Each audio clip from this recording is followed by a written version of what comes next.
रवि एक 13 साल का लड़का था जो हर चीज में दिलचस्पी लेता, लेकिन किसी भी चीज में ज्यादा देर तक नहीं टिकता था। कभी वह क्रिकेट खेलना चाहता तो कभी गिटार सीखने लगता। एक बार उसने पेंटिंग में हाथ आजमाया तो दूसरी बार रोबोटिक्स में।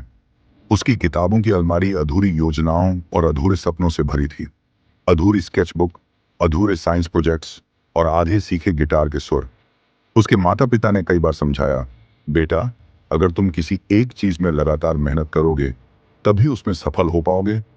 बार बार रास्ता बदलने से तुम कहीं नहीं पहुंचोगे। लेकिन रवि को यह समझ नहीं आता था। स्कूल में उसके दोस्त भी उसे यही कहते थे। रमन, जो उसका सबसे अच्छा दोस्त था, अक्सर उसे चिढ़ाता, भाई, तेरा ध्यान तो कभी एक जगह टिकता ही नहीं। तूने पिछली बार क्रिकेट की किट खरीदी थी पर एक हफ्ते में छोड़ दी। फिर रोबोटिक्स किट खरीदी, वो भी धूल खा रही है। रवि हंसकर टाल देता, लेकिन उसके मन में यह बात बैठने लगी थी। एक दिन स्कूल में एक राष्ट्रीय विज्ञान प्रतियोगिता की घोषणा हुई। यह प्रतियोगिता पूरे राज्य में प्रसिद्ध थी और इसमें जो भी विजेता बनता उसे बड़े वैज्ञानिकों से मिलने और उनकी प्रयोगशालाओं में काम करने का मौका मिलता। रवि को विज्ञान बहुत पसंद था, लेकिन उसकी समस्या यह थी कि वह तय नहीं कर पा रहा था कि कौन सा प्रोजेक्ट बनाए। पहले उसने एक सोलर कार बनाने की सोची, फिर दिमाग बदलकर आर्टिफिशियल इंटेलिजेंस वाला प्रोजेक्ट चुन लिया। अगले दिन उसने स्मार्ट ग्रीन हाउस सिस्टम पर काम करने का सोचा, लेकिन फिर वह भी अधूरा रह गया। रवि का समय तेजी से बीत रहा था, लेकिन वह किसी एक चीज पर ठहर नहीं पा रहा था। एक दिन जब रवि अपनी अधूरी स्केचबुक के पन्ने पलट रहा था, उसकी माँ उसके पास आई। उन्होंने मुस्कुराते हुए पूछा, क्या हुआ बेटा, इतने परेशान क्यों लग रहे हो? रवि ने निराशा में सिर झुका लिया। माँ, मैं जानता हूँ कि मैं कुछ बड़ा कर सकता हूँ, लेकिन मुझे समझ नहीं आता कि क्या करूँ। जब भी मैं कुछ शुरू करता हूँ, थोड़ी देर बाद मन उचट जाता है। माँ ने एक शीशे का लेंस उठाया और उसे धूप में रख दिया। फिर उन्होंने एक कागज का टुकड़ा लिया और उसे लेंस के नीचे रख दिया। कुछ ही देर में कागज से धुआं निकलने लगा और वह धीरे धीरे जल उठा। रवि चौंक गया। यह कैसे हुआ? माँ ने मुस्कुराते हुए समझाया, सूरज की रोशनी हर समय होती है, लेकिन जब वही रोशनी एक जगह केंद्रित होती है तो आग लगा सकती है। हमारी ऊर्जा भी ऐसी ही होती है।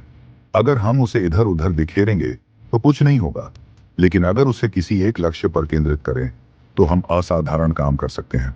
यह सुनकर रवि को एहसास हुआ कि उसकी सबसे बड़ी समस्या किसी एक चीज में अच्छा बनने की नहीं, बल्कि ध्यान केंद्रित करने की थी। रवि ने फैसला किया कि अब वह एक ही प्रोजेक्ट पर पूरी मेहनत करेगा।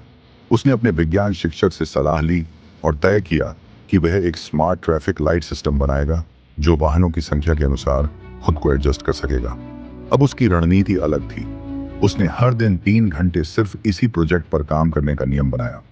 जब भी उसका मन भटकता, वह खुद से कहता, फोकस रवि, सूरज की किरणों की तरह ध्यान केंद्रित करो। धीरे धीरे उसका प्रोजेक्ट आकार लेने लगा।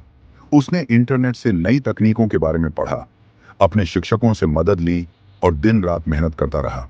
पहले की तरह वह बीच में हार नहीं मान रहा था। प्रतियोगिता का दिन आ गया। देश भर से बच्चे आए थे और अपने अपने प्रोजेक्ट्स प्रस्तुत कर रहे थे। रवि के अंदर हल्का सा डर था, लेकिन उसने खुद से कहा, मैंने मेहनत की है और मेहनत कभी बेकार नहीं जाती। जब उसने अपने स्मार्ट ट्रैफिक लाइट सिस्टम को प्रस्तुत किया तो जज बहुत प्रभावित हुए। उन्होंने कहा, यह प्रोजेक्ट बहुत इनोवेटिव है और असली दुनिया में बहुत उपयोगी हो सकता है। कुछ घंटों बाद परिणाम घोषित हुए और रवि को प्रथम स्थान मिला। वह खुशी से उछल पड़ा। यह पहली बार था जब उसने किसी चीज को अधूरा नहीं छोड़ा था और इसका नतीजा उसे मिला। जब वह घर आया तो उसने माँ से कहा, आप सही थी माँ, असली ताकत ध्यान केंद्रित करने में है। अगर हम अपने सपनों को साकार करना चाहते हैं तो हमें पूरे मन से मेहनत करनी होगी।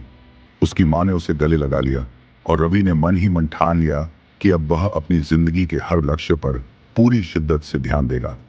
सीख, अगर हम किसी एक लक्ष्य पर ध्यान केंद्रित करें और पूरी लगन से मेहनत करें तो कोई भी सफलता हमसे दूर नहीं रह सकती।